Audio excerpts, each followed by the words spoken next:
Hello and welcome to Champ Select, your go-to competitive Legends of Runeterra podcast. I'm Alex, and unfortunately, we don't have the usual people here with me, but we still have Hugh. Hello. And Noble is out of town going to a wedding this week, but instead we've installed the Nobletron 5000, who's going to be just Noble, but with a lot more focus. No, I'm kidding. We have a guest here. His name is Y0st. You may be familiar with him. Austin, why don't you go ahead and tell the people a little bit about you? Yeah, if you see me in Legends of Runeterra, I go by the Y0stwiththeMost, which is a nickname I had for like 25 years or whatever. It's a good one. Yeah. I've tried some other names, and that one always sticks. People might know me from Magic the Gathering. I won the Star City Open a million years ago with Burn in Legacy, which was kind of crazy at the time.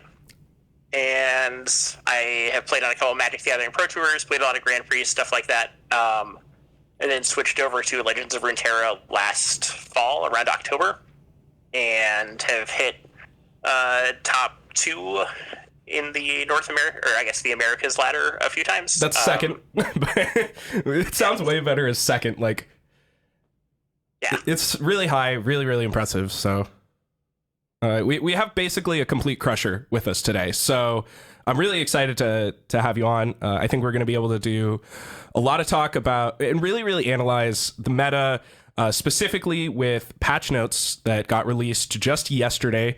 And I think we're going to have a lot to talk about as far as the state of the game, the health moving forward, just generally how it's going to look, I think. So let's start off. We usually start things off with the Cosmic Makes Plays meta analysis. I know that the meta has been... Well, it might be a little skewed, right? This is the week before patch notes, so I tend to take these reports with a little bit of a grain of salt every time. Hugh, I know you're pulling it up. Can you have all that on you? Yeah, no. So before I mention this, I think it's fixed now, but last week we said it had Y0 had a 28% play rate. It turns out that data was actually wrong. Oh, really? Oh, yeah. I totally missed that. Oh, did you not see that? People talking about that in the... Yeah, it wasn't wrong by that much, but it was... wasn't it like 20% instead of 28, or was it closer to... Yeah, it was 20% instead of 28, so... Oh, okay. It's kind of a big difference, but it's kind of not, because it's still just too much. Yeah, okay. That's a good correction. Yeah, I totally missed that. So 20% and 20 instead of 28, that seems pretty relevant. That's much lower and much more reasonable. I guess I can see how that error got made, just if a 0 looks like an 8. But... So I guess 20%, does that mean it's up from last time? Or do you think it's down? Looking at this, it appears to be up, assuming the data is 100% correct this time, which I would assume it probably is. Because if last week it was wrong, he probably tried extra hard to get it right this time. So it's sitting at 27%. There's actually 2 charts. 27%? 27%. So it went way up. It went way up. Wow. Yeah. I feel like part of that is due to this little... I don't know exactly when he compiles this data, but we had the patch notes... What was it yesterday? Yesterday, yeah. Yeah. The patch notes yesterday revealed that... Aurelia was bugged all this time. We're gonna have a lot to say about this, I think. Yeah, basically, Aurelia got a buff, essentially not an actual buff. They just fixed a bug with her. But she makes a Blade Surge when she levels up now, if you sequence properly and have an extra creature attacking or something. But where she didn't normally get a Blade Surge on level up, she usually does now, which is a very, very substantial difference from before. Yeah, I'd be surprised if this particular set of data calculated from that, because these are usually like a week behind. So this is usually like last week's data when he's posting, because it'd be pretty hard to get data from day of or whatever to compile. Yeah. Regardless, 27% is very, very large. High. It's a very high number. Next up is Thresh Nasus at 16%, 10% for Shyvana. I'm assuming Shyvana Aesol. Must be, yeah. 7 for Esdraven, 5% for Discard Aggro, 5% for TLC, and then 333 for Azir, Darius, Burn, Ashe, LeBlanc, and can't even tell what that last one is. Probably not relevant. Shen Jarvan. Shen. Oh, Shen, perfect. Yeah. So, I mean, all things considered, I guess that this data is continuing the pattern that we saw last week of the dominant decks getting more dominant. I think like Azir Irelia continuing to beat the small ball players down into the dirt, forcing them all to play either Azir Irelia or like Thresh Nasus, something that beats it, something that's reasonable against it. And I guess I'll ask Austin a little bit. Have you felt that this has kind of like mirrored the ladder? Has this been about your experience? I don't want to spend too long on this because we're going to spend a lot of time looking forward, but yeah, I haven't played a ton of ladder the last week just because I've had some stuff going on with like IRL personal life stuff, and also just been a little burned out on the meta. But a lot of that was that you're either playing Azir Irelia or you're playing Thresh Nasus to beat it, and if you're playing any other deck, it kind of just feels like you're spewing a little bit. Yeah, totally. Every other time. It was just like, oh yeah. There's plenty of other decks that have okay matchup spreads, but it's too hard to be able to beat both those decks, or be able to beat TLC, which is kind of the other thing that pinches decks out of the meta. Absolutely. Even though it doesn't have like as big of a play percentage, it because it gets crushed by Irelia, but it kind of beats everything else. So it's really hard to find a deck that's like a consistent ladder deck that can kind of climb against anything. You're just kind of hoping you hit the right thing. It really feels like that. Yeah, it feels like every time you'd queued up in the last like week or so. Because I mean, I played a lot of ladder the last week, so I'll let you know. It really felt like you were flipping a lot of coins, to be honest. Like, I played like 5 games of TLC, went 4-1, and hit Azir Irelia once, and then lost, and then played another 5 games of TLC and played against Azir Irelia 3 out of the 5 games, and guess which 3 I lost and which 2 I won, right? Like, and then you'd play some Thresh Nasus, and I lost to Azir Irelia 1 time and then beat it 3 times. Whatever. Like, you really see you really feel it when you're playing the games, I think. Just like what matchups you're trying to queue into, and that's not my favorite. Which brings us, I guess, to the patch, right? We got the patch notes yesterday. They went live today, I believe. Yeah, they did. Yes. I got to play with it a little bit, but first let's go over what the patch notes actually are. So you mentioned, Hugh, that Irelia got a bug fix, and this is kind of interesting because it was really hidden down in the right in the middle of the bug fix section. And I don't know about you guys, but I usually skim the bug fix section. And so when Austin, when you posted in the Discord, you like highlighted the Irelia now creates a blade. I was like, oh no. Yeah, I was actually, people have been complaining about the Scry and Sands bug, so I was just double checking if that was fixed, and it happened to be like right next to that in the patch notes. So this was the first time I played Irelia when she first came out. Me too. The I had the first same time experience. I leveled her up, I was very surprised I didn't get a blade surge immediately. Yeah, me too. But I also just assumed, since it didn't happen, that was just the way it worked. And it turns out we've just all been wrong this time. Yeah, but it's been wrong the whole time, and it's made her a lot weaker as a consequence. Not weak, but a lot less strong than she could have been. Can you guys imagine if she? How much higher do you think Irelia Azir's win rate would have been if this had been correct the whole time? Substantial. Because I think this is not a it's already really high, so it's hard to kind of think about how much higher it could have gone, but it's a very impactful change. Like, there's so many turns where now you before you'd attack with some 1/1s and Irelia would level, and your opponent could still get a jump block now, and now they just can't. You just can't block things in that spot now. And you also get the turns where you have 2 blade surges and you can double swap things a lot easier. So you just die a lot more now.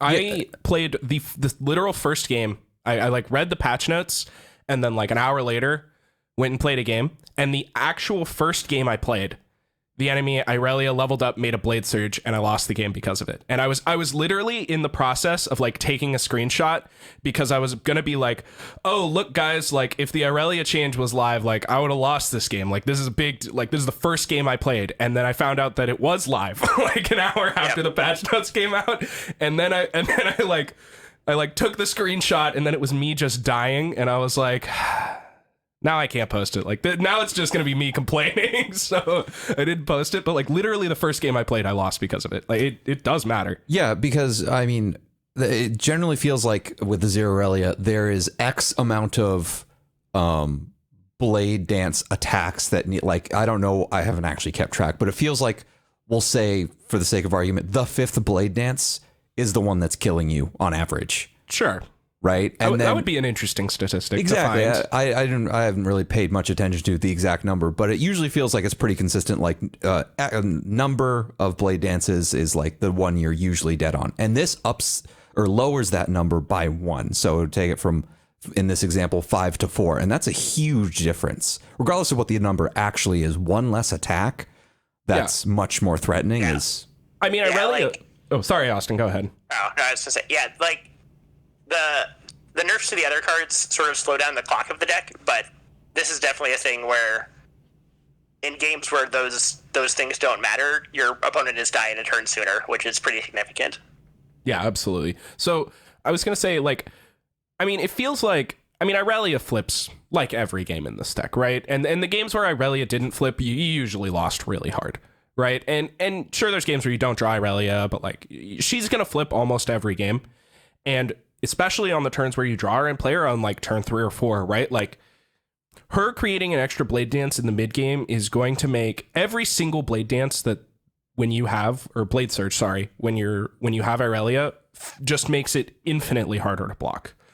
And blocking is already really hard against this deck. So getting an extra combat where you basically don't have good blocks is really going to swing a lot of close games, I think. So I'm really interested to see how this Irelia change coupled with the couple of nerfs the deck got, or how it's going to affect it. And I guess we should probably talk about the nerfs. So there were 2 changes to Irelia Azir. The first one is that Inspiring Marshal now costs 6 mana and got an extra toughness. And Blossoming Blade now costs an extra mana and got an extra power. Yeah, so Blossoming Blade is now 5 mana, 4/3, and Inspiring Marshal is now 6 mana, 4/6. Correct. How do you think these changes are? I mean, getting an extra turn. These cards are really. They often feel like these are the. I think that these are the 2 cards that like kill you the most out of this deck. These feel like the finishers. Like these are like the nail in the coffin where it's like, oh god, I'm dead now. Yeah, Blossoming Blade is definitely the better of the two blade dance creatures, and then Marshall is how you fill in the gaps. A lot of the time when you either don't draw a champion, or like you don't have a level Azir, or when you play against the bigger decks like the Radiant Guardian decks, and you need to somehow like attack through a 4 or 5 tough multiple times to kill your opponent. Yeah. So like Inspiring, I think that this is actually, I'm pretty happy with this change. I mean, I said in the past that I thought that they were going to need to target Azir to really like bring the deck back down in line. And I think I stand by that. I think it might still be a little bit too good, but I'm okay if it's a little bit too good, right? Like, you know, right now it's way too good. If it's just good, like it can totally be a tier 1 deck. I actually do like the changes they made here because it does specifically target this deck. Inspiring Marshal sucks that it got a little bit of collateral taken away from like the Sand Scouts decks or whatever, but I think we're a ways away from going back to those decks. And so like taking the cards that really kill you and adding a mana to them really does, I think, mean that you're basically going to end up living an extra turn against this deck a lot of the time. At least. Yeah.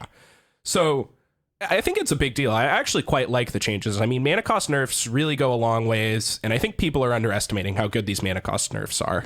Yeah, I mean, if I read these and I thought, my first thought was, oh, thank God they nerfed the right things. And my second thought was, oh God, Reddit is gonna be in shambles, and streamers who are prominent, who like to complain, whose names I won't say, will complain a lot.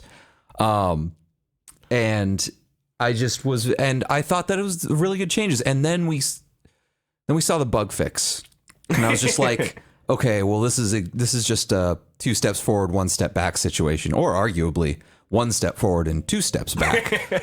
Because my God, is that, quote unquote buff to Aurelia so massive for this deck right now. Oh yeah. And yeah, I did think these 2 changes in the patch were like, this was the good part of the patch. Absolutely. Like, yeah, like both these changes definitely impact the deck's ability to fight through things that are supposed to be counters that aren't really counters, like the Dragon's decks or Radiant things like Guardian. that. Yeah, absolutely. Yeah, Radiant Guardian, Shyvana, Renekton, like those things are actually like a little harder to attack into if you don't have Inspiring Marshal. And then Blossoming Blade coming down later, like you don't really curve it out on 4 in the deck a ton, so that's not a huge problem, but it does stop you from having like Blossoming Blade plus Ribbon Dancer turns where your opponent's getting attacked 3 times or whatever. 6 is most frequently my Blossoming Blade turn in the past. I found like where you play a 2-drop Green Glade Duo plus Blossoming Blade or whatever, like 4-drop plus 2-drop was really good turn 6 in the past, especially because it curved into Marshall or out of Marshall, I suppose. And the fact that we won't really have access to that anymore, I think is a really big deal. So yeah, I will say that people have been starting to experiment with cutting Marshall or trimming on it and playing Voice of the Risen as a cheaper option because it was better in the mirror to have cheaper cards and things like that. So there's a chance that we end up in a situation where the nerf to this card actually tricks people into building a better version. Yeah, but that's happened in the past with a lot of decks. Oh, it absolutely has. I tried the like Voice of the Risen in Aurelia's year. I tried it, I think 1 game, and it was so, and in that 1 game, Inspiring Marshal would have won me the game, and like I just like didn't draw any champions and Which didn't get card my is Voice of the that? Risen, Yeah. and I just like immediately cut it. Voice of the Risen is a 4-mana 3/4 maybe. I believe. Look it up. It's either a 3/4 or a 3/3. Yeah, it's a 4-mana 3/4. It has a passive aura. If you've leveled a champion, to allies get +2/+0. So you do have to have played a champion. It doesn't like count if you haven't played the champion and gotten the animation for the level up.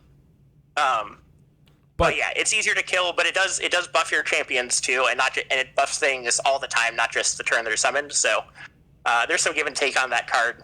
I like the card a lot. I'm excited to see if it ends up being good because honestly it feels like maybe the plan with this deck will just be to become like, put my Voice of the Risens in instead of Inspired Marshals, and we're just dumping all 4 cards for champions most games, because it already feels like that's a pretty close to viable strategy with the current version. That was how you're doing a lot of matchups. Yeah. And another thing that people have started to do that may catch on is adding some number of Rite of Calling into the deck.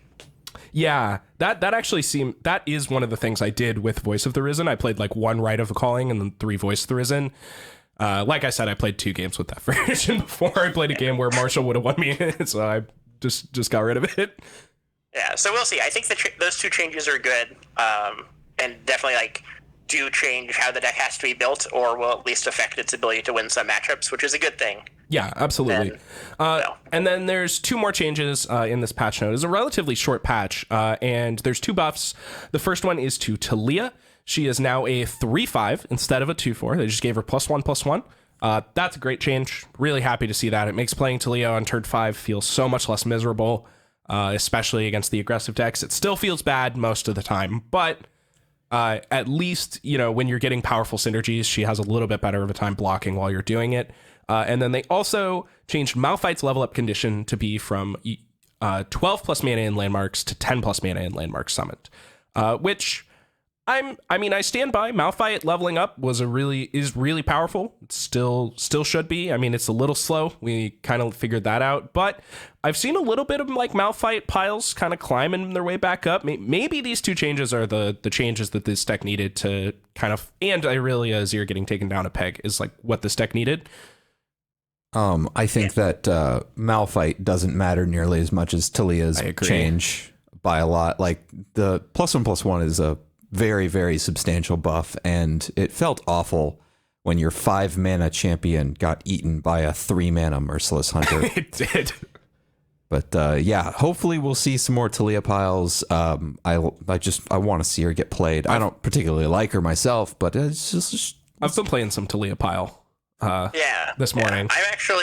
I'm more interested in the Malphite buff just because the breakpoint between 10 and 12 feels important with Eye of the Rohorek lets you level him with just 1 landmark.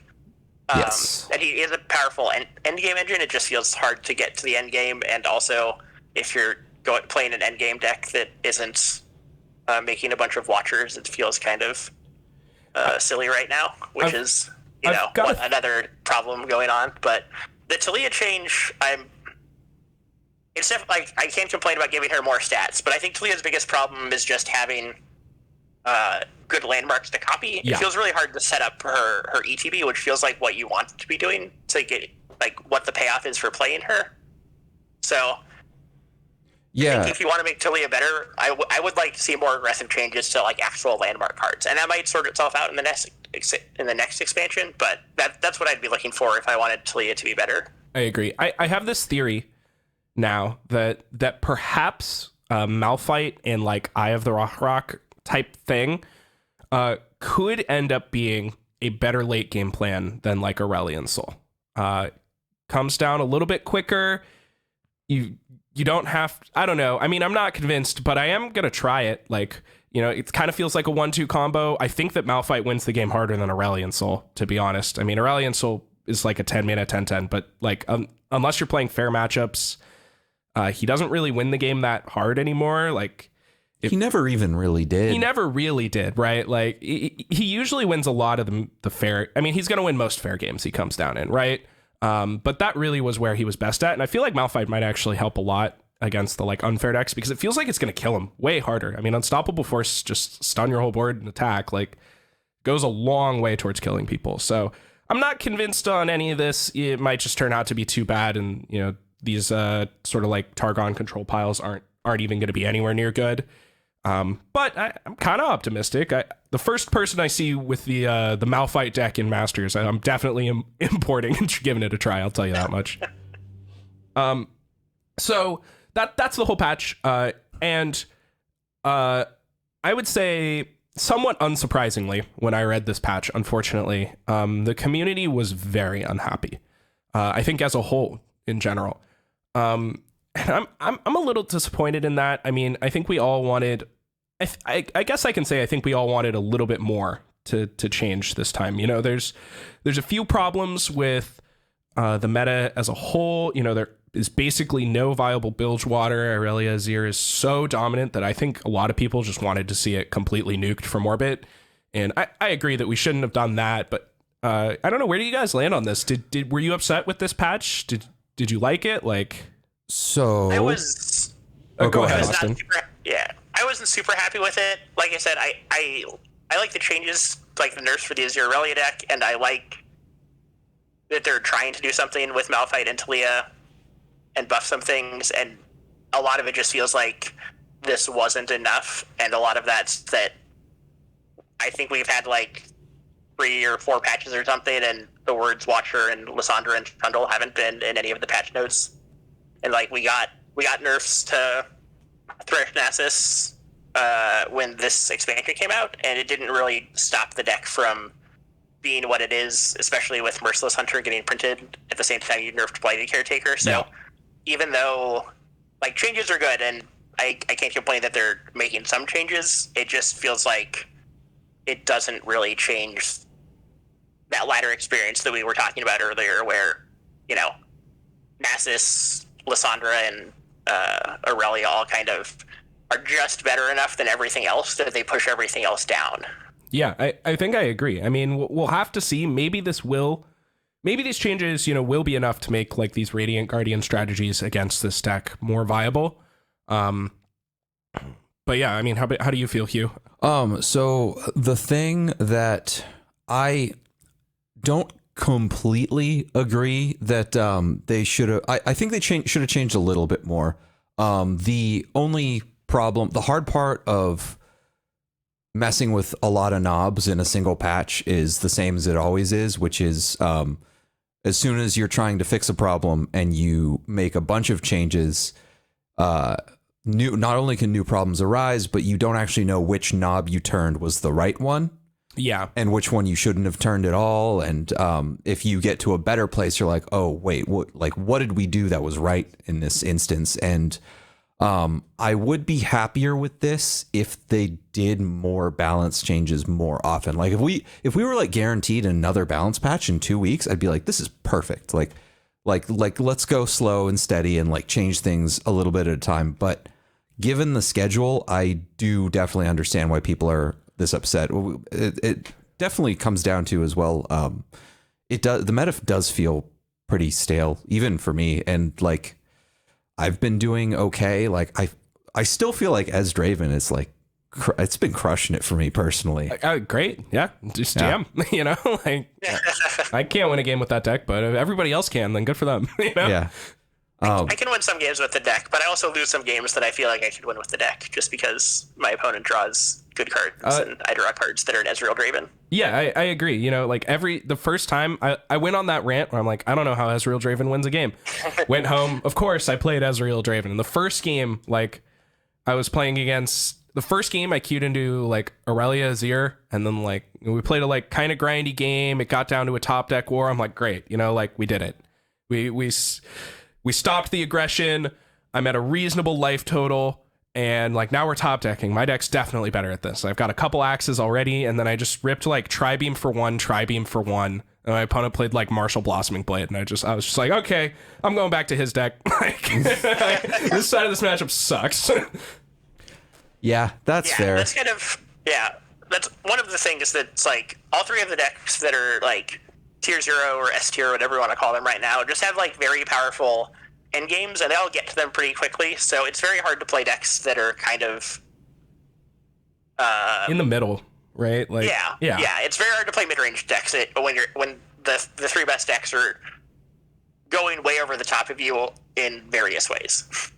Yeah, and that's the real problem too, is that they're going way over the top of you in various ways.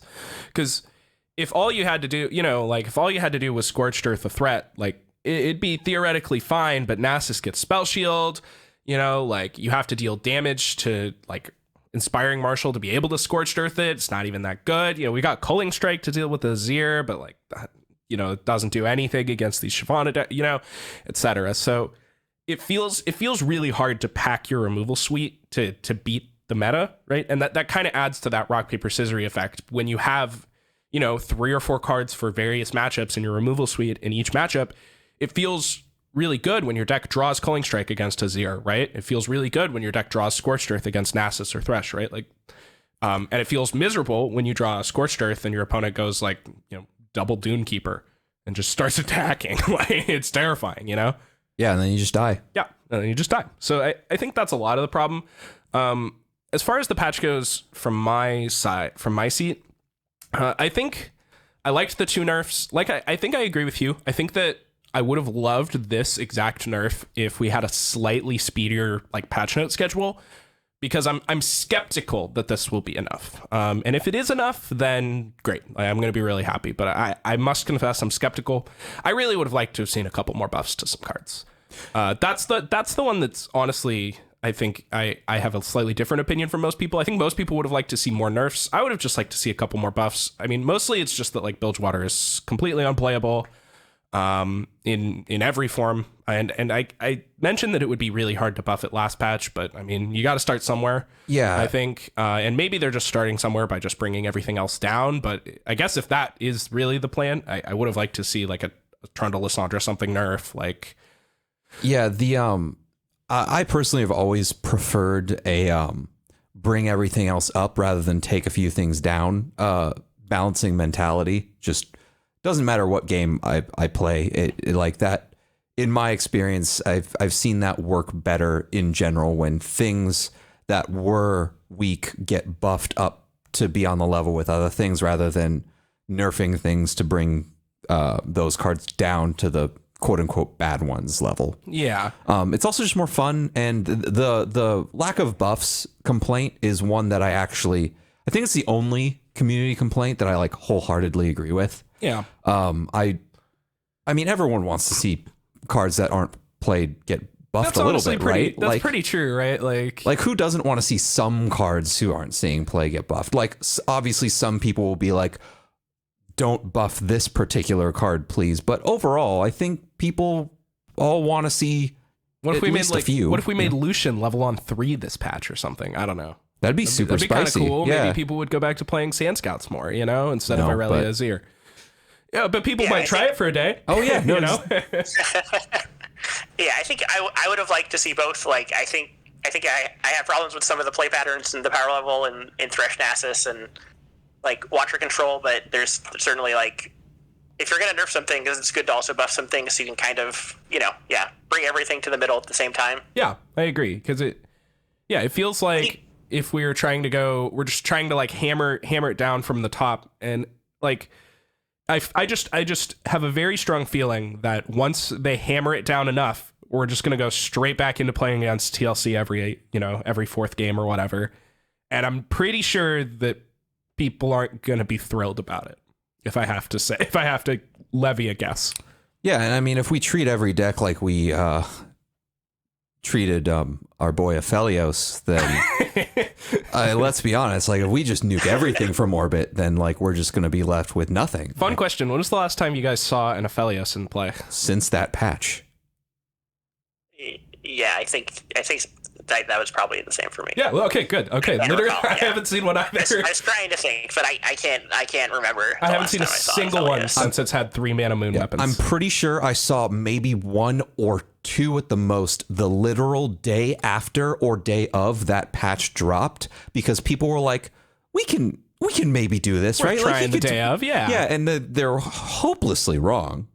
It's worth a try, you know. But I respect the try. It was worth a try, and people were like, well, and the real lunatics were the people who were like, well, what if this is a weird sideways buff because now it only takes 2 guns to level Lux? You literally said that. Well, okay. No. Nico said that. Oh, really? I remember you being excited about that. No. I made a terrible deck that involved Stony Suppressor, making my spells slightly more expensive, notably Concerted Strike and Star Shaping. I feel like this is even more lunatic level than... Okay, sure, but I was never... the people who are trying to play it with Lux. I was never under any illusions that this deck was, playable, really good or anything. Fair. Yeah. Anyway, I don't want to see the devs treat everything like they treated Aphelios. That would just... Yeah, I agree. Yeah, I mean, I like them to treat things like they treated Shyvana, where like... Yes. Shyvana was a card that everyone wanted to be playable, and it wasn't. So they buffed it, and it still wasn't good. So they buffed it again, and now it's like not solid. Great, but it's good. It's good enough to see it play now. Yeah, it's good. It's just good.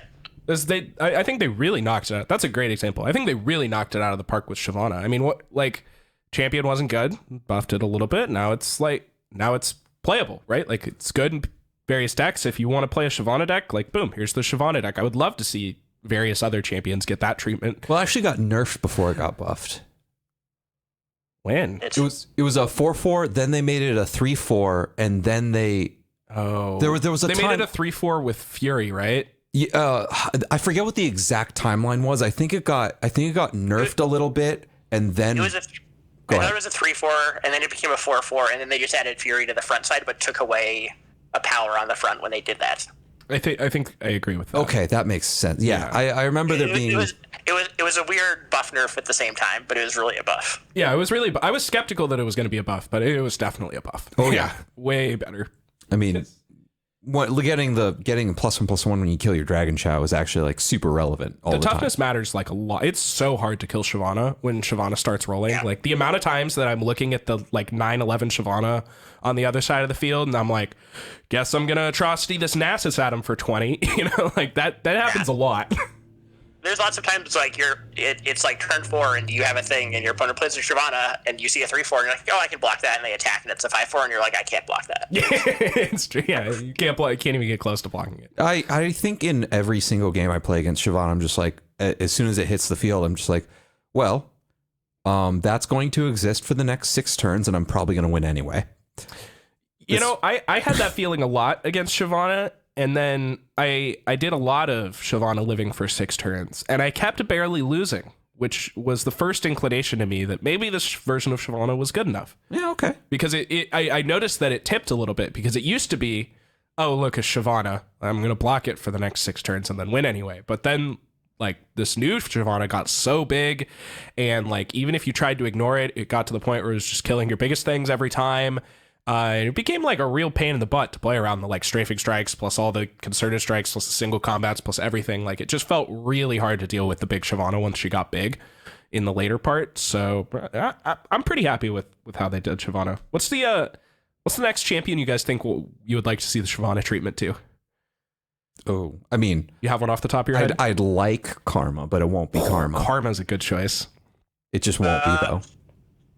I think for me it might be Victor, because they tried to give him some health and it hasn't been quite enough. But Victor always feels like close to being playable. I agree. Okay, these are good answers. These are really good.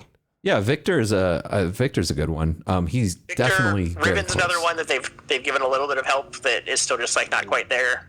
Yep.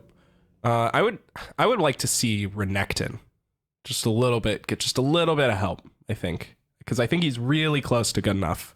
And maybe like things getting like nails getting batted down from the top and everything becoming a little bit more reasonable will be enough for Renekton, because he's already like, I mean, he sees a decent amount of play. Right? I think if you added a single toughness to his stat line, he would suddenly explode in popularity. Yeah. The fact that you can like Ravenous Flock and Black Spear him is a big deal. It's huge. Yeah. But honestly, that's probably for the best. You know? I think probably. I wish I could Ravenous Flock and Black Spear some more things. So. Yeah, me too. That would probably make, if we could just Ravenous Flock Azir, like Draven would be so much better. Yeah. So with that being said, how do you guys predict this patch is going to affect the meta? Do you think that it's going to do the job? Do you think that TLC is going to rise up, or do you really just expect a lot more of the same? So I think that had we not, part of what baffled me about the bug fix to Aurelia was that someone, like, I don't know what their PR team looks like or whatever, but I'm amazed no one was like, hold up, guys, what if we just don't tell them? Like, what if this is just like, let's just not say anything. Nobody knows. It's true. I mean, I think everybody was like, oh, I thought I'd get a Blade Surge when it leveled. And then they didn't. And then they were like, oh, okay. Everyone gave up on it. Yeah. Everyone was like, okay, this is how this works now. And that was fine. The deck is still crazy good. And we didn't need to make Aurelia better.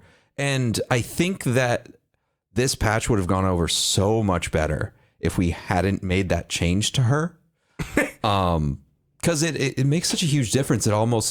It feels like it almost makes the nerfs irrelevant. It really does overshadow the nerfs, in my opinion. It certainly has felt like it. At least in, like, I don't know. Maybe it's just because it's more fun to talk about it, but like, man, everybody's talking way more about the Irelia bug fix than they are about the nerfs, and it was like hidden. It was like hidden. You had to go search for it. You know. How about you, Austin? Yeah, for me, it's really hard for me to see like stuff changing very much from this. Assuming Azir Aurelia still beats most of the same matchups, and TLC still just exists to keep aggro decks down, and Thresh Nasus kind of does something similar, it's just pretty hard for it to feel like there's any breathing room for any other decks. Yeah. Like Turbo Thralls has gotten kind of popular the last couple weeks, and like has a good TLC matchup and a good Nasus matchup, but you just have to like pray to dodge Aurelia if you're gonna play it. Yeah, so this like Turbo Thralls deck is I mentioned it a little bit, but I played it a little bit this morning because I was hoping that everybody would just like have forgotten about, or everybody was going to be like, grr, Aurelia nerfs, like I don't want to play it today. Yeah. Let's see what else is going on. I was trying to like Turbo Thrall people with this Lysandra Talia deck. It went really well. I went like 7-0, 8-0 or something. I even beat Aurelia Azir a couple times. So like, and this is just day one of the patch, and, you know, granted, if there was more Irelia Azir, I would have lost more, I bet. But I had a pretty good time beating up on Thresh Nasus, which was a matchup I was kind of skeptical would even be good. So, yeah, I think that in order to really answer the question of how is this going to change things, we'd have to figure out. I don't know how many decks, if any, there are that were. So the decks that would be helped most by this would be any deck that was usually losing to Azir Aurelia, but it was always like one turn away. Consistently. I really think the things that this is going to help is the like decks that are trying to go slightly bigger than it. Because I remember saying, like, guys, you can't, like, these Radiant Guardian plans, like, they're a decent plan, but they really aren't getting there a lot. Like, you can't beat the deck's best draws with these decks. I just don't think they're really all that favored. I think that this change will help those decks, because those are exactly the cards that, like, Radiant Guardian strategies had a real problem beating. Was like Azir, Inspiring Marshal, and then Blossoming Blade is just the best Blade Dancer and the most efficient. And, like, these decks are going to try and play later games. So, you know, maybe these, like, Darkwater Scourge, Mask Mother, Radiant Guardian style decks are going to get a little more room to breathe here. My guess for the most likely candidate of what's going to benefit is just various Noxus piles, including but not limited to Ezdraven and Azir Burn. Simply because that one extra turn, like that one extra decimate you get to cast, like a lot of the time a burn plan, the way they're struggling is they just can't, they don't have quite enough time to hit the finish line. Yeah. Just I've barely. I mean, when you're playing against Azir Aurelia with like Azir Burn, it really is just a race. So like a lot of the time you'll end up in a spot where one of the two players is out of resources, but most of the time you're going to die with like lethal. I've died in that matchup many times with a lethal decimate in my hand that I just didn't have time to cast. Yeah. You know, I think that basically it feels like giving decks one more turn. I don't know. I guess I'm a little more optimistic. I think it'll matter. I think that there are quite a few decks that needed just a little bit more breathing room. They're going to get it now. And I think that even just a little bit more breathing room for all of the decks is going to make it feel so much more reasonable, I think, a lot of the time. And it is going to, like, even if you are like losing these games, I almost feel like it might, like, the more close games you can play against Irelia Azir might even just be enough to trick people into playing the other decks, like, at least for a little bit, to make the meta better. Like, so I mean, I don't know. I'm optimistic. I really hope that the Malphite and Talia changes get there. I want Malphite to get so bad. That'd be nice. I don't think he will be. Me neither. Personally. I think Talia also probably won't be. This Turbo Thralls deck is way realer than I thought it ever would be. The first time I looked at that deck list, I was like, oh no. Like, this is all bad cards. Like, yeah, I had similar thoughts, but I think I had queued into the deck a bunch in Master's Ladder, but I had been playing Azir Aurelia, so I assumed their deck was trash. Yeah. But after I played it some and played against things that weren't Azir Aurelia, it's definitely the real deal. It's got, like, unfortunately, Talia's not a super important part of the deck. She's just there to make an extra thrall sometimes. Yeah, she flips. I don't know. I've experimented with like cutting some of the like higher end stuff from that deck, just like the 5-drops mostly, because man, do you draw some completely unplayable hands with that deck. Like that deck is the king of like double Draklorn Inquisitor, like Time in a Bottle, whatever, the 1 mana Unimagined Possibilities or something like that. I don't even know the name of the card. I think it's Imagined Possibilities. Imagined Possibilities, yeah, something like that. Sounds right. Like, you can just draw hands that just like don't have a landmark and have a bunch of landmark synergy stuff, or like a bunch of landmarks with no landmark synergy stuff, or just like 4 5-drops. And like every single time you draw any one of those hands, it just feels like you lose on the spot, which is pretty rough. That's my biggest complaint with that deck. I don't know how much have you played the deck, Austin? Are you a little bit more optimistic for its life in the future? Yes, I think the Thralls deck is actually at least like really good in the meta, except for the Azir Aurelia matchup. Like, your aggro matchups aren't great, but you do still play Tavern Keepers and a bunch of board wipes, so it's not that bad. Yeah. And you beat TLC and you beat Nasus, and you beat like mid-range Demacia piles, stuff like that. So your biggest concern is just the Azir Aurelia deck, because you have such a problem interacting with Azir. Yeah, and Azir really is the worst part. Like, you've got like a bunch of some ice shards usually, and like Lyssandra's really good. Yeah, like I'd much rather play against Spider aggro with that deck than play against Azir Aurelia, because like if I draw an ice shard, I feel like I have a chance where that doesn't do anything against Azir Aurelia. Yeah, I agree. And you know, every time you draw ice shard against Azir Aurelia, you're like, oh yeah, fog. We got three mana. No, don't take damage this time. Except I'm still gonna. The worst part about Ice Shard is that it still hits you for 1. I hate that so much. It feels so bad because you're like, well, I guess I'm not taking 5. Like, but you still take 1. I just hate it. It just feels bad. Yeah. But like the level Lysandra is really good. I don't know. I think this deck is worth playing for people at home. Like I was a little skeptical. I had to craft all my Talias. And I played. I think I lost the first 3 games with the deck, and somehow still decided to play a 4th. Wow, that's impressive. Which is impressive for how bad the cards in the deck like looked. You know. I think I was just like, it was one of those like mornings where I was just like kind of autopiloting a little bit, so I didn't really mind too much while I was working. But like, it's really powerful. It really does have some ridiculous turns where it's summoning, 20 power at focus speed or whatever and just attacking for 1,000,000. Like, it really feels like you only really need like 1 Frozen Tomb, like a couple things to speed it up, and like a promising future. And like, you're usually going to win those games. Yeah, I haven't played the deck, but I've played against it enough to come to respect the fact that it absolutely can kill me. Oh yeah. And when it kills you, it much like most Legends of Runeterra decks, but it really, really kills you. There are multiple times where I'm sitting there where it's like, okay, I summoned 4 8/8s at the start of my turn. Should I play my Lysandra and then a free Watcher? I'll just attack. You know, it's like you just have lethal in 1,000,000 ways, right? Yeah. And when it works, it works. But yeah, the deck seems real, and I hope it sees a little bit more prominence because it seems like it's the only viable landmark deck that has ever existed. Yeah. I agree. Yeah, if the fact that this deck is good is honestly like, I'm really happy about it because like I said, I mean, it looks like a pile of just all bad cards. So the fact that all of these like quote unquote bad cards are getting put into a deck that is like at least tier 2, right? Like it must be.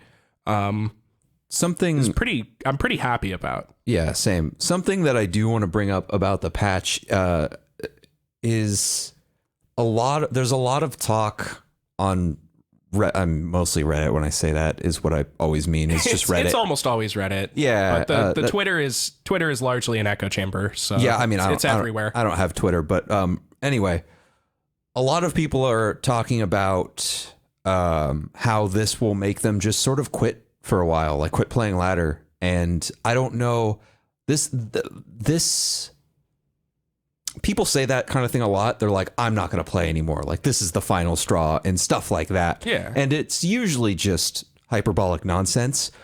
And it feels like there might be enough of it this time that like a not insignificant amount of people might actually just take a decent like a sized break or like a hiatus from ladder. And like, I don't know. Austin, what's your read on how do you feel about that possibility? Yeah.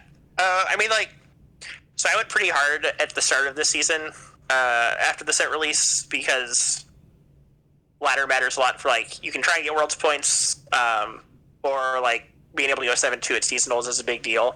Yeah, the ladder matters a lot more this season than it did in the past, which, I mean, I think we'll want to talk about a little more, but yeah. So like at the start of the season, I went pretty hard and like got up to 2, and then I like had a couple bad days, dropped down to like 200 LP, and then like just kept playing Azirelia, Thresh, Nasus into each other, and like not getting anywhere, and just kind of got burned out. Started playing some Hearthstone Battlegrounds, just like waiting for patch notes, and then patch notes came out, and it like not enough changed. Yeah, not enough changed. Like, it doesn't make me want to play. Like, it doesn't feel like any, like... That's actually such a good point. Like, the night before the patch comes out, like, I'm, like, looking at decks that aren't Aurelia and aren't Thresh Nasus and, like, trying to find stuff to play, and then the patch notes comes out, I'm like, well... Crap. I guess I'll... yeah. So, yeah, it's just, like... It's the same thing I've been playing for the last, like, 3 weeks, month, or whatever, and it's just, like... I've played enough of those games that I don't like think they're interesting or exciting, and like if I sit on where I'm at on ladder now, I'll be qualified for seasonals. I'm not high enough to like go to 7-2, but like it's I don't want to have to grind that much in this format. Like I dealt with some pretty crappy formats in some other games and stuff before, but like never when I've had to like grind a ladder like this. So it's just kind of, the ladder grind is real, and I think also is like might be part of something that Riot is going to need to like account into their formula, is that like the top players for this game, right, because the ladder is so important. And I've yet to do, I'm planning on really putting my nose down and like really trying to grind it out for, you know, the last little bit. And that's usually why I let the season try to settle a little bit first and then really push towards the end, because I know that's when there's likely less changes. And I'm a player who really likes I really like playing metas for months at a time and just like getting really intricate about them, because I think it's, I don't know, maybe I'm a psycho, but like that's kind of where I land. But like when I was doing this on like Hearthstone, when I was like really grinding in Hearthstone many years ago, at the top of the ladder, it really does get kind of stale. You play the same matches over and over again because the other people are also trying to really grind, and you're going to play against the same player with the same deck in the same matchup hundreds of times. And not just, I guess you won't play against the same player hundreds of times, but like you're going to play the same matchup hundreds of times, right, over the course of a season. And that can and will get stale for like almost everyone, I would think, right? Like, you know, there isn't really going to be that much interesting that you're going to learn in the 150th matchup of Irelia Azir versus Thresh Nasus, right? You know, you've probably learned almost everything there is to learn by then, and you're just kind of grinding out the, you know, the thinnest percentage points at that point, right? And it isn't as interesting. I totally agree. So like the fact that that like the ladder is going to mean that players have to play so many hours, coupled with like some sort of like longer periods between patches, does mean that I feel like there's going to be a serious burnout problem for top players just across the board, really. I think like it's so hard to play not 8-9+ hours a day of Legends of Runeterra to be at the top of the ladder. And you really, like, I suspect that by the end of this season, that is what the players at the top of the ladder are going to have to be doing, especially with Worlds qualifications. So I'm a little worried that LOR burnout is going to be a very real thing, and that's not super encouraging with the game being only so old, right? Like, I don't want players burning out so fast, I guess. Yeah, that's true. And the reason I asked about the perception and how people are feeling right now is that I think there's an argument to be made that let's say hypothetically that Riot, these devs are just prodigal geniuses. They've solved, like, let's say this that is perfect. Yeah. Let's say they made the perfect changes and that in 1 month from now or 2 weeks from now, we see the best metagame this game has ever seen.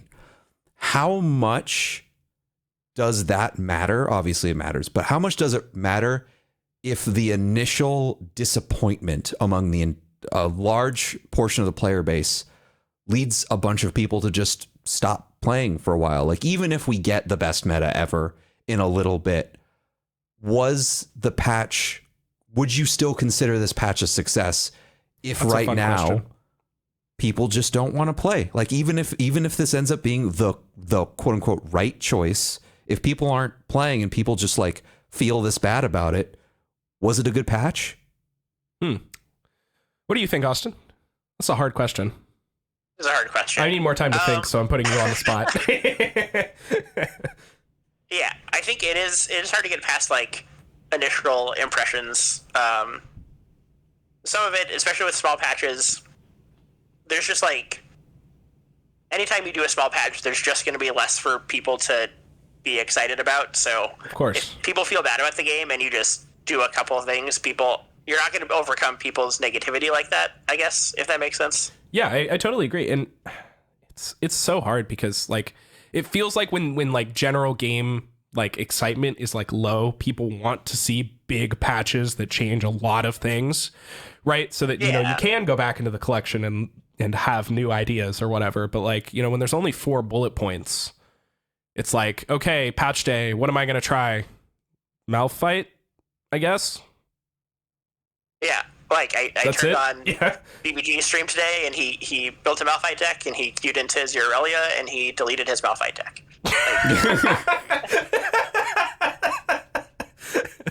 Yeah, that sounds about right. Yep. Yeah, like, That sounds people right. just want stuff. People just aren't happy, and they just want stuff to be different. And if you just like nerf 2 cards, like you gotta do more than that. Like, I always go back to, I think it was patch like 1.14 or something, like right before we started doing seasonals, and everyone was mad about Trundle and stuff, and they like nerfed Trundle, nerfed Ice Pillar, nerfed Weirding Stones, but they also like nerfed Riptide Rex, I think, too, in that patch. But they also buffed Eclipse Dragon, Black Spear, like Ezreal rework, like There was a lot. Vlad. Yeah, there was a ton of stuff in that patch, right? And people were like hyped about it. Yeah, and the Ezreal rework was like pretty cool. The Vlad rework was cool. Like, and it took time for both of those cards to find a home. But like, regardless, people were trying it at the start. Yeah. And even if it took a week for people to realize it wasn't that bad, like it changed a lot, and like it shook things up a lot. And then people found decks that were pretty good and fine. And then there were a lot more different, like there were a lot more and a lot different tier 2-ish decks right after that, even if the top meta didn't change that much, but it still added so much freshness, I think. Yeah. Also, the patch right before that was the Lisa and Make It Rain, like, emergency, Yeah. not a real patch. And it's like, this patch feels like it should be that patch, right? This patch feels like it should have been A hot fix. like Yeah. a hot fix patch, like they did for Lisa and Make It Rain, and then we should have a real patch that has real changes that people care about. Wow, that's great. I do like, yeah, Like, it does feel like an emergency fix patch, right? It does. I agree. Yeah, it might, to people looking at data and stuff, it might not. It's just as a player, it feels closer to that situation where like Lee Sin was out of control and it just had to be changed, right? And that's how the ladder feels with the decks that are really good. Yeah, I totally agree. Well, with that, I mean, there's a lot of patch to talk about. Unfortunately, it's not super optimistic. I mean, not that many changes. You know, we're probably going to have to talk a lot more about Aurelia Azir in the future, give a lot more in depth about, you know, how we're going to really like buckle down and try and beat it and try and, you know, prepare for the seasonal and prepare for ladder and all that. So, probably just going to have a lot of in-depth things that we're going to have to discuss in the future. But hopefully we'll see some changes. I hope, if only for, I'm so sick about talking about this deck. I don't want to keep talking about this deck. We've talked about it for like 4 or 5 weeks in a row. I think so. Like, with seasonals coming up, you can talk about tournament lineups, and everyone will just ban this deck, so you can talk about the other 2 decks instead. Yeah, that's a good. The one good silver deck. lining here is that I really don't think that Azir Aurelia is that good of a tournament deck. I don't think it's bad by any means. It's just too good of a deck to not be like playable. Obviously, Yeah, I agree. But I think you just play it because it's like outrageously good, and yeah, it's just gonna get banned, but it's fine. Yeah, because like people are either Aurelia Azir is either one of those decks that like people are just gonna try and beat, but like if you're trying to beat it, well, you're gonna have to beat it twice, and its nut draws are probably gonna beat your deck still. So Yeah, like that's a pretty risky strategy, I think. And then like I feel like it's gonna be a lot of just ban it. So people are just gonna bring it to get banned, and then you bring your other 2 decks. Like yeah. They had the EU Masters group stages over the last weekend, and it was just 100% banned. yeah, which was hilarious. Just a ridiculous stat. Just everyone just banned it every time. So do you guys have anything else you want to add on concerning the patch, the ladder, anything, etc., before we move on to our listener questions for the week? I can't think of anything. I have nothing either. Alrighty. Well, without further ado, I think Hugh, you've got the listener questions pulled up on your side, so I'll go ahead and toss it your way. Yeah, 1 second. So first, as usual, we will be starting with our question of the week, which is from Leovold. What's a card that doesn't see much or any play that you would want to see buffed to see competitive viability? I love this question. So it's a lot of. I think a card that sees no play that I would like to see buffed. Probably like, I think it's Jarvan. I mean, maybe that's a little out of the question of like sees no play, because he sees some play, but like, I don't know. I think that's the card that's closest to unviable that I would like to see buff to make good. I just really like that card still. So Okay. I've been high on it my whole life. I'm still not coming down. Just give me my Jarvan, make it good. Damn it. How about you? My answer is just like always gonna be Karma. It's always Karma? It's just always. I want her back. How about you, Austin?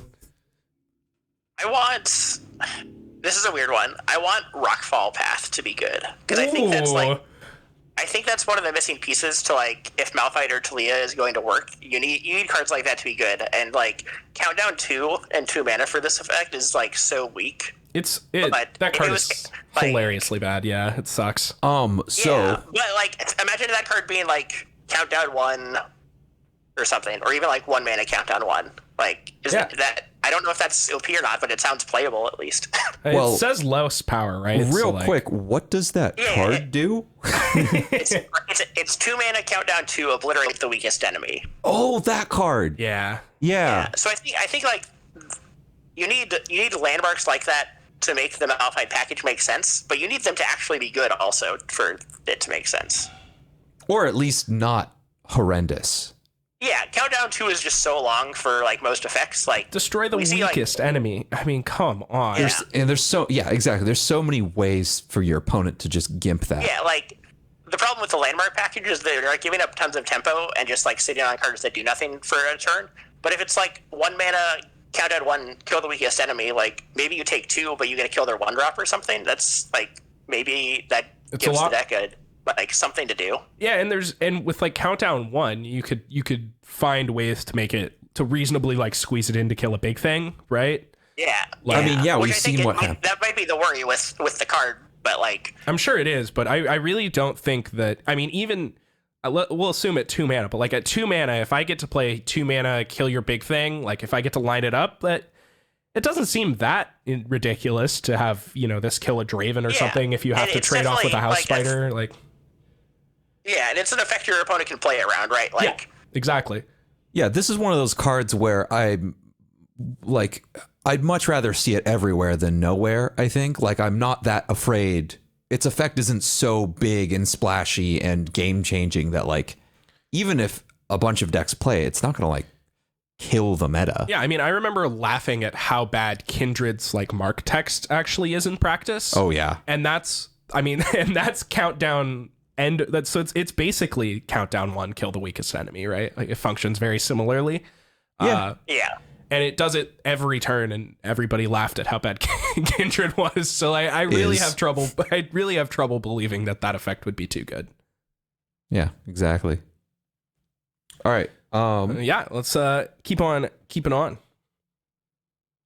Okay, cool. For a second, I thought my phone died. Oh, that would have been unfortunate. That would have been real unfortunate. All right, so next up, from Twilight, what makes some cards good in Expedition but not in Constructed?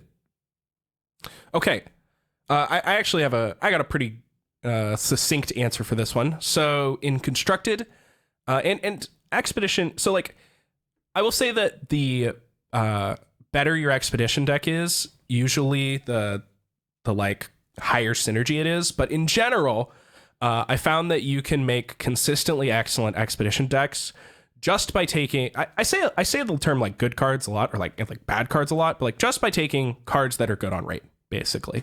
So when I talked about the Thralls deck earlier, I said it's full of bad cards because they just don't do a whole lot. It doesn't feel like you get your mana back on them a whole lot unless you're doing something particularly powerful with the outcome. These are cards like Time in a Bottle, Imagined Probabilities, Clockwork Curator, right? Like Dragthorn Inquisitor even as well, I would put into this category. Cards on their own don't do a whole lot. Yeah, they need help from multiple pieces, right, in order to do that. And they're usually because they have that element, they're generally weaker in terms of stats or effect or whatever, right? So I would say in general, try to avoid the cards that are not that powerful on their own and rely on a lot of high synergies, and try to take just good cards with like good stats, good effects. And if you just play a good card every turn, that's usually going to win you a game of Expedition. That being said, Expedition does have a little bit more high synergy elements, I think, than a lot of other limited formats in other games, particularly because the buckets, they like the quote unquote buckets that they give you can keep repeating. So, you know, there are some synergy cards that are really powerful to take early because you can end up with multiples of them. These are like the Mist Wraiths. I find it's usually pretty good to take Mist Wraiths early because you can get so many of them. Like Battlesmith is another one, and like a lot of elites. So like you can try to build synergy decks, but for example, if you're trying to build the elites deck, I would take like Radiant Guardian single combat every time over, you know, 2 mediocre elites, even if the elites have a lot of synergy in my deck for the most part. Yeah, and another small thing to add on to that is that, like, if you can find... So Mistwraith is a really good example of a card that has a lot of high synergy potential, but is also just a fine card to play. That's a big part of the like synergy cards being the good ones, is that they're also just reasonable. Yeah, and as long as it's something like a 2-mana 2/2 with Fearsome is fine. Like, it's nothing earth-shattering by any means, but it has a lot of upward potential, and at the worst case scenario with 0 synergies, the card's fine. Yeah, you can play it. How about you, Austin? Have you played a lot of Expedition in your day? I have not. I do it every once in a while when I want to like do this prismatic quest thing, but I just don't even clear that most of the time. So I'm not particularly qualified to answer this question. No worries. No worries. That's perfectly reasonable. All right. Next. Oh wait, is there a second part to this question? Oh. Also, who would you love to see be a playable champion in a Lab of Legends update? Ooh. Right. They just updated it, so. They did just update it. Who did they add? Fizz, Lysandra, Malphite, Aurelia, and Zillion. That is a lot of ads. So Zillion was my answer before they added Zillion.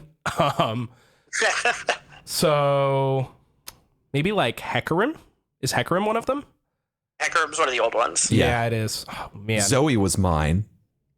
I think they really I think they mostly nailed it. Like, this is most of the cards that I wanted to see. Yeah, these are a lot of champions that are like a little more obscure and have been sitting on the back burner for a while, but you're like, I can do a lab around these. They have cool. The ones that I want to play are the ones with like cool level up conditions, like, you know, Fizz or Zillion or like Katarina, etc. Because like I don't want to play the Garen one, you know, like that. Okay, I'll attack. Like, I'm gonna take single combat and make my Garens cheaper. Well, that doesn't sound quite as cool to me. Like, I want to like really go off with my like Lulu Zed deck or whatever, you know. Yeah, I think I would say like Yasuo or something like similar to that. Like just champions I don't get to play in other games, game modes very often that are like cool. Yeah, like Braum or Vladimir, you know, champs that just like have kind of interesting level up conditions that just aren't quite good enough for constructed. Yeah, okay. Yeah. Next up is from Sna Info Blah. He asks, is there a champ from League of Legends that you'd be excited to see come to Legends of Runeterra?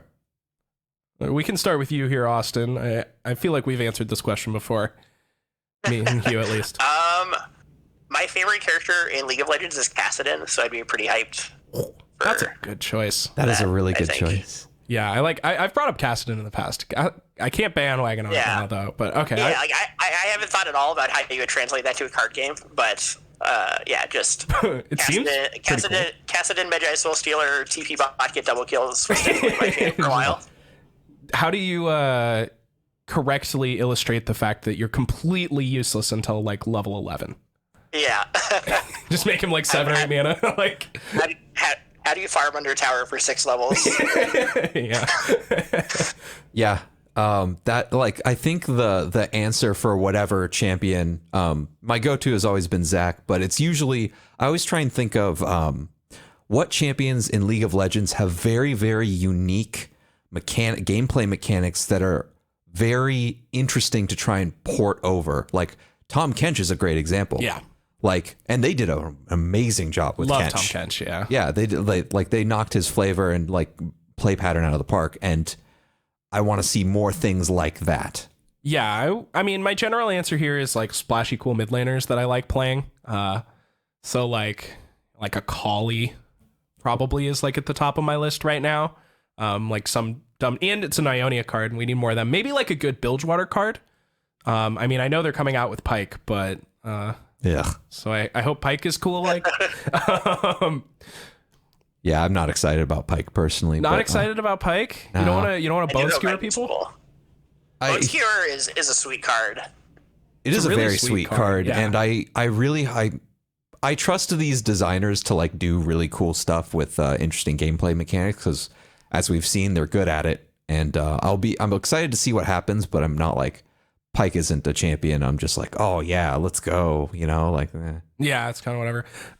All right, I would also like to see some Rengar. I've said it before. I don't know how you make cat jumping out of a bush a mechanic in a card game, but I'd love to see it.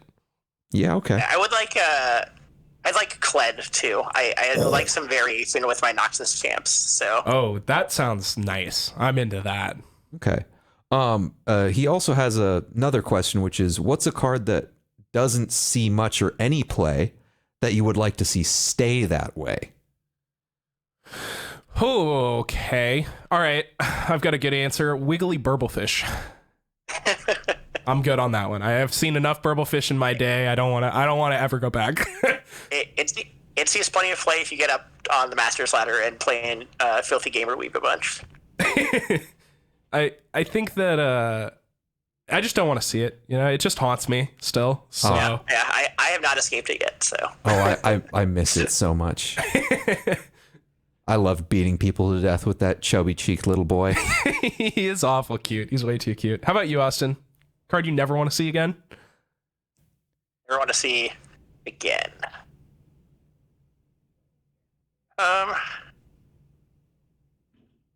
It's hard. Question. It's hard. It is really hard to come up with like. I know everyone is upset that he's not playable anymore, but I don't actually miss Aphelios.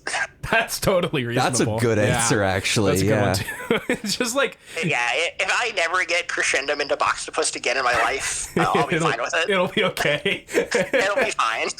Yeah, this question's kind of hard because it's hard to think, because these cards are unplayable. Like, it's hard to think of unplayable cards. I mean, I feel like the answer is almost always going to be like cards that got nerfed, like something that you just had a bad time with in the past and you just don't want to deal with anymore. You know, can't even really think of anything. Great, the game's perfect. I guess you want to see all the cards. Okay, I don't ever want to have to deal with Vi being 5 toughness ever again. She was impossible to kill. She's still difficult to kill, but you could not kill that champion. Yeah. Before she got nerfed. She was completely invincible as far as I was concerned. Yeah. I'm okay with never seeing a 5 toughness Vi ever again. That seems fair. All right. Next question is from Dragon. What do you think of as the definitive card for each region? Oh boy. All right, so we probably can't go down the list with each of us. So maybe we should can we just all go agree on single combat being for Demacia? Do we think? Is that? Yes. Yeah, okay. Definitely. Yeah, that's what I figured. Yeah, not even close. Yeah, exactly. I'd maybe make a case for Sharpsight being kind of close, but that's just a combat trick. All right, it's just like your signature spell can't be a +2/+2. But it's so good though. It tells me nothing about your region. All right, and how about for Targon? What do you think of either? Which one do you think is more Targon, Hush or Pale Cascade? Because I feel like those are the top 2 contenders for me. I don't know if you've got a different answer. Star Shaping. Star Shaping was a good answer. Good answer. It's really close. I think for me it's Star Shaping. Like Pale Cascade is too much of a Lee Sin card, not like a Targon card. I kind of agree. I mean, it's like fair, Targon is. Yeah, like the Pale Cascade, like Targon decks play Pale Cascade, but it really feels like the heavy Targon decks are usually the Star Shaping type decks. So maybe I'll agree. Maybe I agree. Maybe it is Star Shaping. I'm good with Star Shaping as our collective answer. As much as I hate it, because Pale Cascade's way sweeter, but Ionia, Deny. It has to be Deny, right? Still, yeah. Yeah. Yeah. Okay. Cool. That one's easy. What else is there? How about Bilgewater? What do you guys think for Bilgewater? See, I was gonna save that for a little bit because that one's so hard. I'm gonna go with my boy Zap Sprayfin. Oh, I think that's the most Bilgewater card. that's actually a really good answer. I forgot about Zap. We haven't seen Bilgewater in He's so a good long. boy. I think Zap is female. Yeah, Zap is the card that feels the closest to like tying all of the weird Bilgewater stuff together. Yeah. That's like the problem with Bilgewater, right? It's like there's some elusive stuff and some card draw stuff and some attuned stuff and some damage stuff. And yeah, it's all over the place. The answer Zap is like my real answer is that like I feel like Twisted Fate is the most Bilgewater card, but like See, hot take. I was gonna go with this was like probably like the wrong answer, but like in my mind, one of the things that stuck out to me was Parlay. ooh, Parlay. It's just such a like you look at that card and you're like, it's a 1 mana slow spell that deals 1 damage to something and maybe to something and their face, and it's like. But it's like everything Bilgewater's trying to do. It's also got a really piratey name, which feels very Bilgewater, which I'm about. That's true. I played that card for like a week in old TFIs before I found out that there was more than one R. That's one of my favorite touches. That and what was the I saw a tweet the other day that was like they almost or like right before they released the expansion that had Boxtopus in it. They'd like had a like late like dev name where they were gonna call it the Kraken. Oh, that's so good. Which was good, but then they were like, because like Boxtopus was their like testing name or whatever, and then they were like, you know what? I really think people are gonna like Boxtopus. Like let's just ship it as Boxtopus. And also, so if you're did. gonna make a Kraken, it's got to be like an 8 mana, like 8. How 12, I like, feel, you know, right? You can't make a 2 mana 3/1 that's a crack. Like I think they knocked it out. I do hope we see Kraken later, but I hope it's like some sea monster. It has to be giant. It has to be a to be a sea monster for sure because it's a Kraken. You know. Yeah, it would feel wrong if it wasn't a sea monster. All right. So where were we? That was Bilgewater? We can do, how about Shurima? Dunekeeper. Easy Dunekeeper, I think. I'm inclined to agree.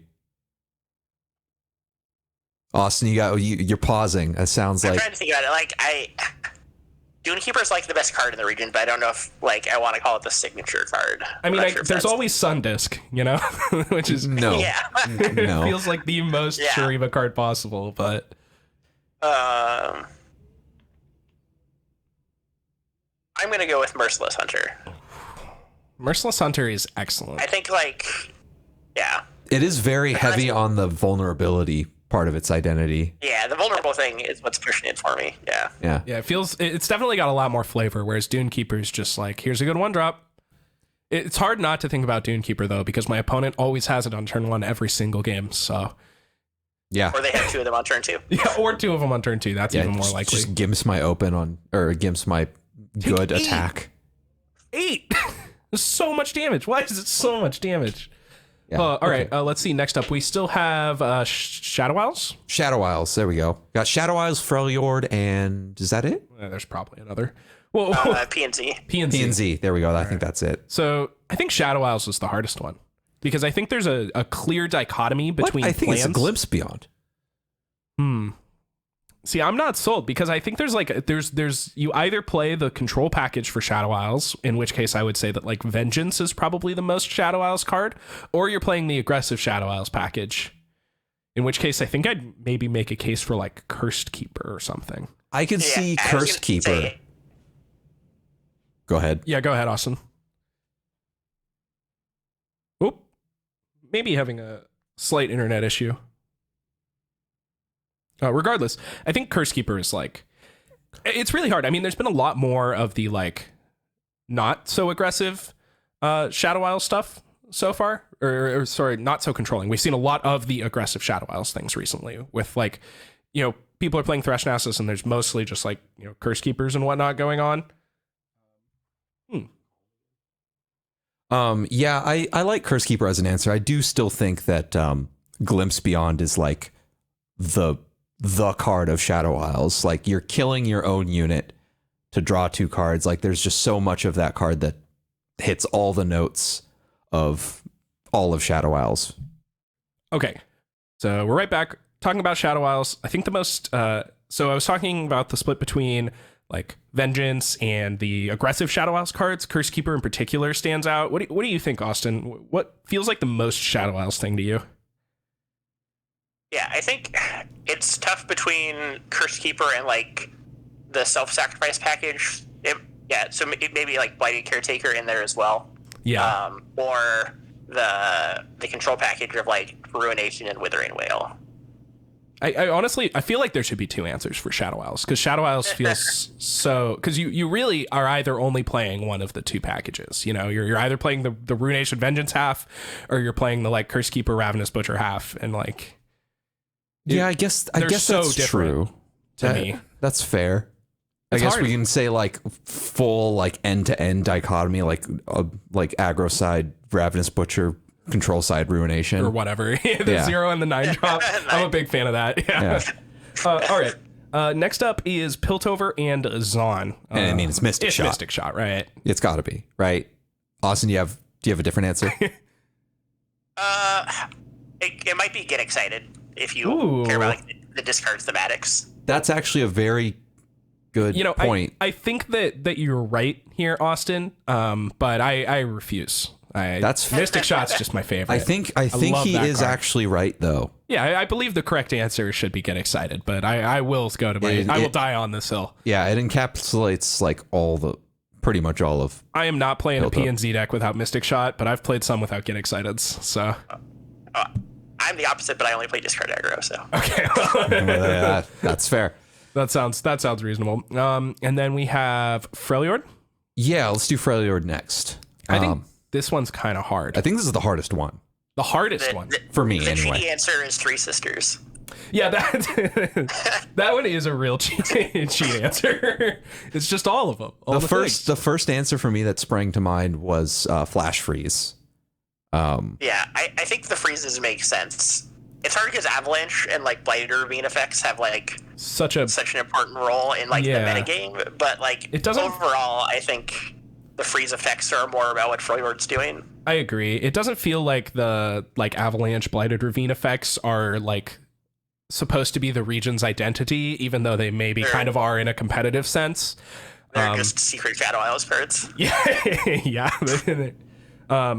I think I agree. I think Flash Freeze is probably like the most true. Like it feels like the winter. You know, you're freezing. That's my stuff, best answer personally. Anyway, I like it.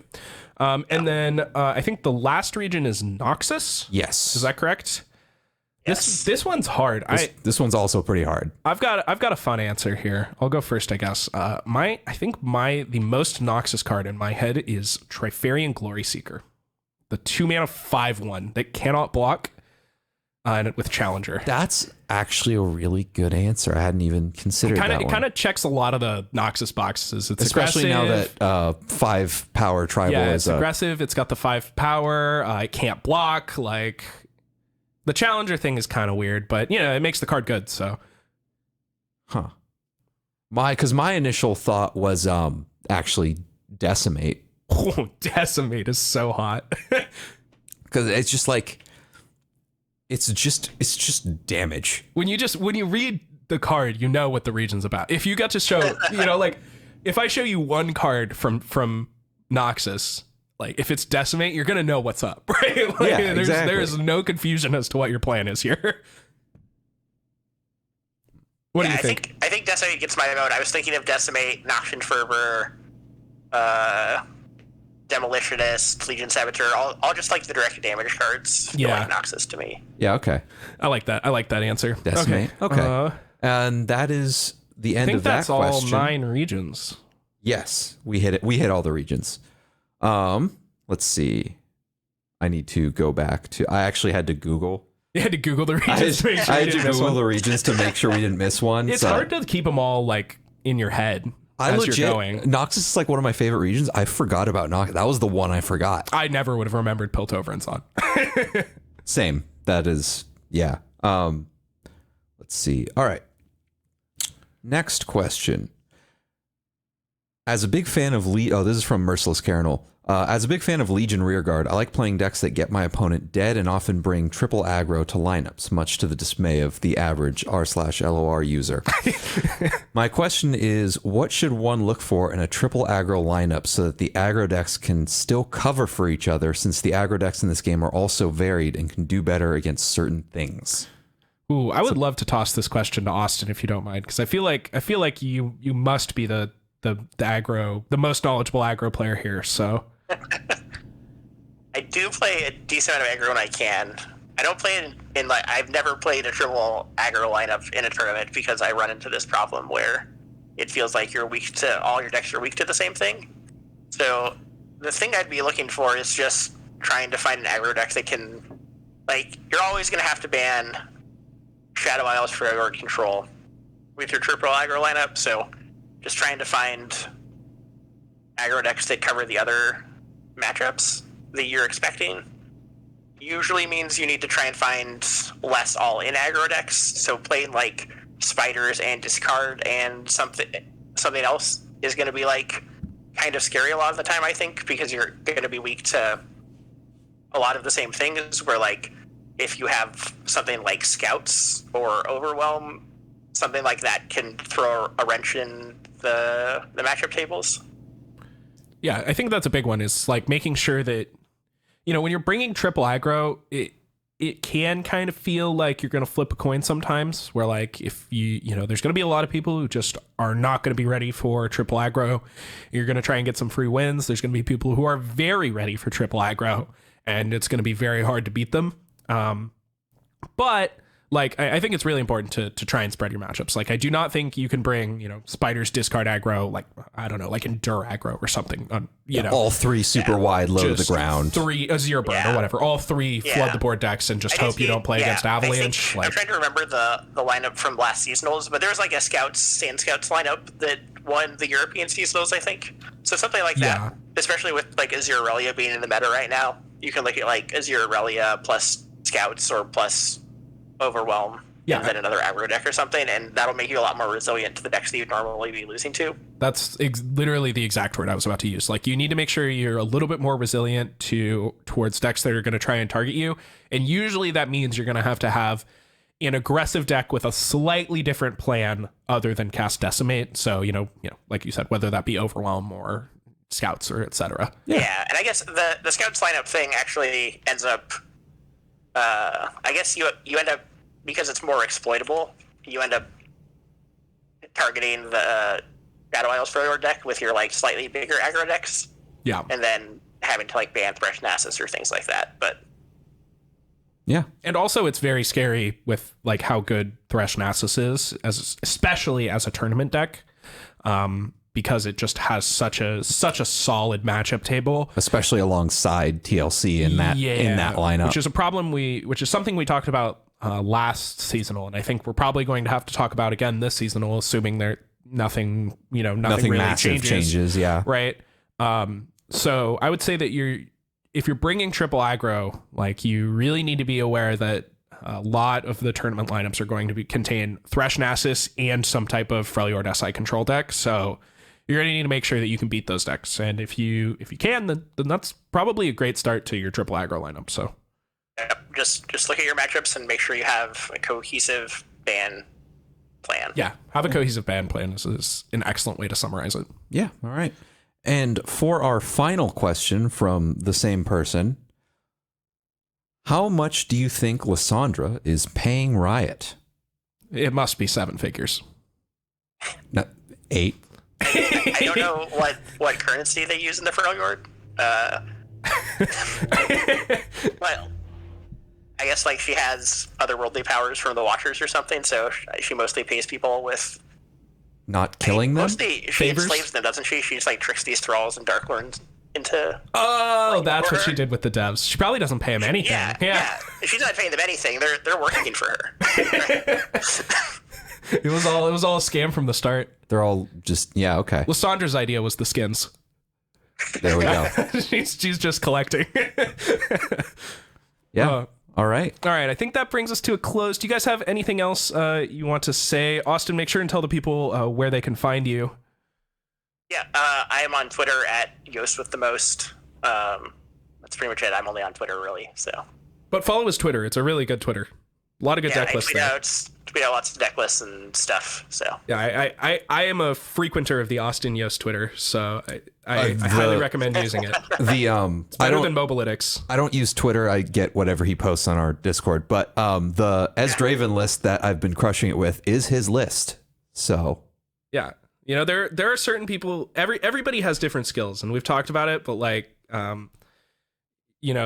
Austin, I think, is one of the best people I've found in the game at like taking a deck, refining it, optimizing it, and then crushing people with it and giving you the list that he used. So if you aren't using the Austin service, I recommend it.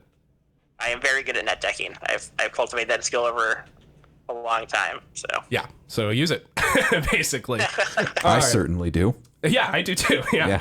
All right, and without further ado, I want to thank you all for listening to this episode of Champ Select. We'll be back again next week. If you aren't a member of our Discord, please be sure and join the Discord. There's a link in the description of whatever platform you're listening to this on. We have lots of people in the Discord all the time, posting deck lists, etc., talking about matchup tables and all that. So if you aren't in the Discord yet, you're definitely missing out. Be sure to follow us on Twitter and twitch.tv/ChampSelectPodcast, where we're posting lots of updates, streaming quite a bit. And I think that brings us to the end. So we will see you all next week on Champ Select.